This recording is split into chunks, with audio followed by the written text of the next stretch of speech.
Inilah pandangan hukum cerdas Hotman Paris terhadap kasus Jessica. Melakukan tindak pidana pembunuhan berencana. Putusannya itu benar-benar spekulatif, asumsi pendapat ahli, dan bertentangan dengan undang-undang. Tidak ada CCTV yang kelihatan dia memasukkan cyanida itu ke. Halo bapaknya Mirna, lu pakai otak dong. Lu dari mana dapat botol itu, Mas? Putusan hakim bersifat spekulatif, asumtif, karena hanya berdasarkan pendapat ahli, bukan bukti fakta, terutama bertentangan dengan undang-undang.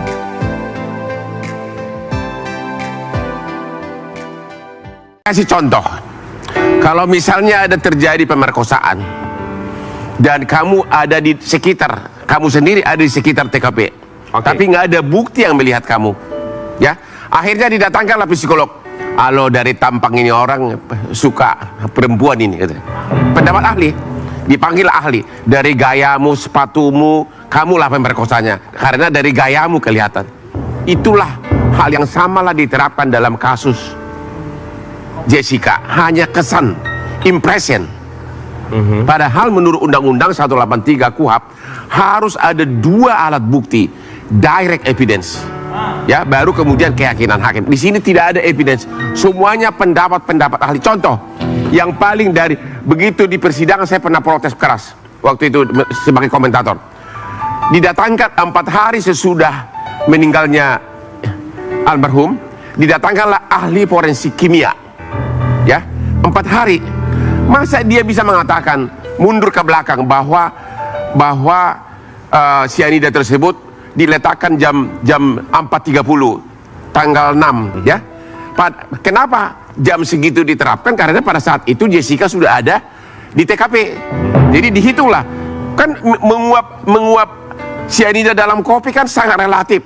Bisa berbeda 3 menit, 5 menit, atau bisa juga petugas kopi naruh sesuatu pada saat diletakkan. Jadi putusannya itu benar-benar spekulatif, asumsi pendapat ahli, dan bertentangan dengan undang-undang.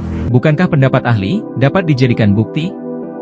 Hotman Paris menjelaskan bahwa pendapat ahli hanya menjadi bukti petunjuk, bukti CCTV saja, tidak ada yang bisa menunjukkan Jessica memasukkan racun ke gelas Mirna.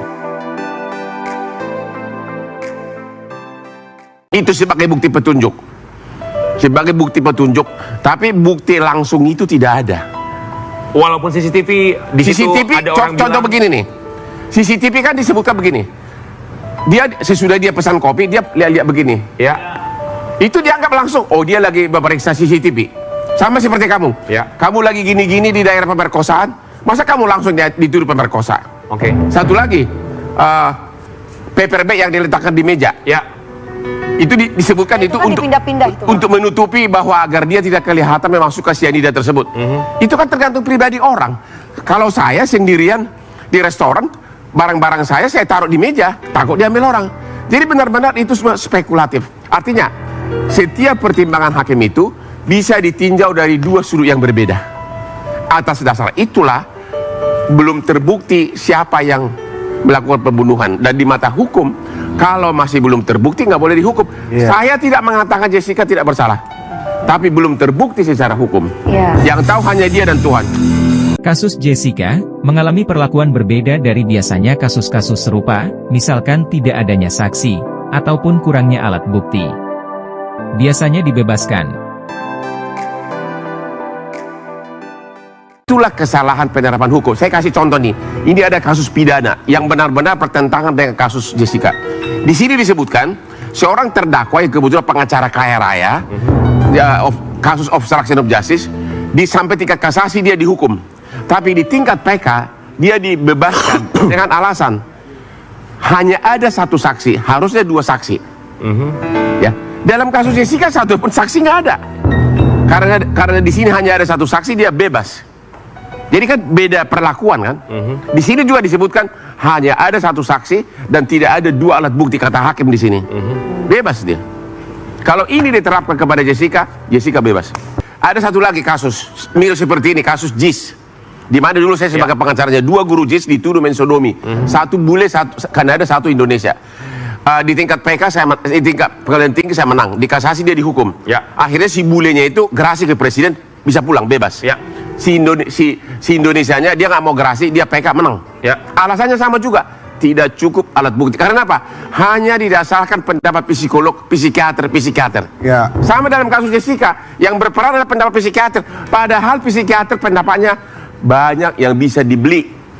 Jessica sering dikatakan sebagai orang manipulatif karena gerak-geriknya sangat mencurigakan. Bagaimana pendapat Hotman Paris? Paknya Mirna kan mengatakan bahwa dari penampilan si Jessica mencurigakan. Iya. Ya, itu salah satu juga bagian dari alasan. Tapi kan itu kan spekulatif juga kan. Saya kasih contoh. Ada kasus yang saya bela di Bali, Ya. Angelin, di mana dia Ya. umur 7 tahun dibunuh. Ya. Ya. Dan waktu itu ibu tirinya yang dituduh, waktu itu pembantunya yang dituduh membunuh. Dan ibunya ini waktu sidang pertama, begitu sidang, ya, dia penampilannya dia nangis langsung begitu sidang, langsung nangis. Wow, jadi kelihatan penampilannya sangat seorang ibu yang sangat mencintai anak. Tapi kebetulan temu Hotman Paris, kebetulan saya baca dibaca di berkasnya bahwa polisi menemukan vibrator di dalam kamarnya. Vibrator itu adalah, Ya. lu tahu nggak sih? Ya. Alat bantu, Bang. Tahu, Bang. Bantu. Alat bantu untuk macam-macam, ya. Ya. Ya. Begitu saya tanya di sidang, Anda menyimpan vibrator, lu kenapa? Memang lu nggak punya laki? Ya. Langsung dia sifat aslinya keluar, galak banget. Padahal sebelumnya sangat feminim. Ya. Ya gitu loh. Jadi artinya sifat penampilan seseorang belum tentu menggambarkan bahwa dia adalah kriminal. Pelaku. Ya. Dapatkah PK dilakukan lebih dari sekali? Hotman Paris mengatakan, PK hanya dapat dilakukan sekali. Gerasi adalah jalan satu-satunya bagi kebebasan Jessica. Jadi tadi pendapat kuasa hukumnya bahwa dibuka kembali nggak bisa karena PK hanya boleh sekali. Jadi ada pernah kejadian begini. Dulu PK itu tidak ada. Inilah kasus Sengkon dan Karta. Ya. Si Sengkon dituduh membunuh, ya, divonis sampai kasasi.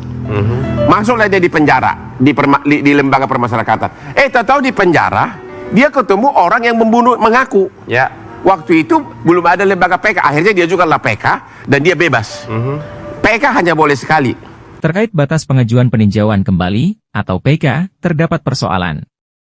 MK, dalam putusannya nomor 34 tahun 2013, telah memutuskan bahwa PK dapat diajukan berkali-kali dalam perkara pidana. Sementara itu, MA mencari-cari masalah dengan menerbitkan SEMA nomor 7 tahun 2014, yang menetapkan PK hanya dapat dilakukan sekali. Hotman Paris sepertinya mengacu pada SEMA nomor 7 tahun 2014. Padahal, putusan MK sifatnya final dan mengikat, sehingga putusan MK lah yang seharusnya berlaku. Artinya, perkara pidana boleh mengajukan PK berkali-kali. Berlaku juga dalam kasus Jessica. Edi Darmawan, ayah Mirna, pernah menunjukkan barang bukti rekaman CCTV. Bagaimana tanggapannya? Itu total tidak bisa dipakai sebagai acuan. Pertama, kalau memang itu ada, pasti dipakai polisi lah. Kan tujuannya kan untuk membuktikan bahwa dia menaruh cyanida. Ya, justru kalau itu benar tidak diajukan, polisinya harusnya segera ditindak sekarang. Apa boleh pembuktian itu dikeluarkan tanpa persidangan, Bang? Justru itulah, makanya itu dimasukkan apa? Kan nggak kelihatan. Orang ngocok kopi kan bisa aja gini atau apa. Orang kan menyentuh gelas Atau sugar on the side namanya ya. juga kopi depan kita. Apapun alasan hakim dalam putusan tersebut bisa ditafsirkan dengan 3 sudut pandang. Contoh, katanya celananya dibuang. Iya. Untuk apa celana dibuang? Toh dia kan sudah ada di TKP. Kecuali memang ada bukti cyanida itu ada di celana. Ya, itu salah satu contoh. Nggak ada kaitan. Ya kenapa harus dibuang, Bang? Ya, itulah makanya selalu spekulatif semuanya. Oh. Justru karena itulah jadi Belum tidak ada, akurat ya. belum akurat. Makanya saya bilang, saya mengatakan bukan berarti Jessica itu tidak bersalah. Bukti yang kurang. Tapi hukum kita sudah menyatakan harus begini buktinya. Berarti kalau masukin secara jelas itu cyanida baru tuh ketahuan bahwa Benar. Kalau itu tadi kan nggak kelihatan. Kalau Kan bisa jadi gula on the side ya. bisa gula, bisa lagi sentuh, itu semua. Dan lagi pula pernyataan bahwa itu tidak dimasukkan untuk mencegah hukuman mati, itu total bullshit, nggak benar. Edi Darmawan, ayah Mirna pernah menunjukkan barang bukti botol cyanida. Bagaimana tanggapannya? Saya ada botolnya tuh ya. Dia pakai. Botol yang dipakai untuk Ngeracun, kelihatan mirip. yang menampung racun itu. Bapak ada botolnya? Ya, enggak, saya menduga botol itu. Oh, seperti Karena dari itu. Australia. Oh, Kecil, jadi sampel daripada parfum. oke. Kecil segini, bening.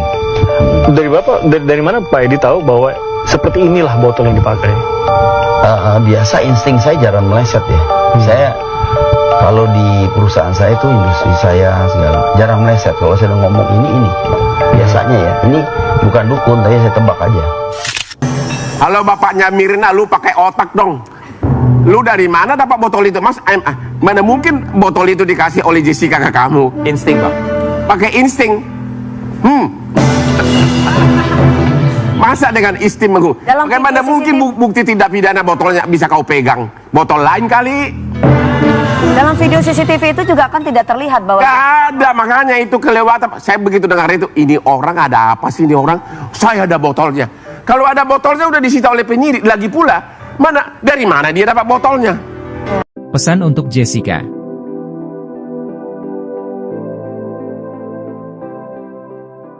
Halo Jessica dan keluarganya.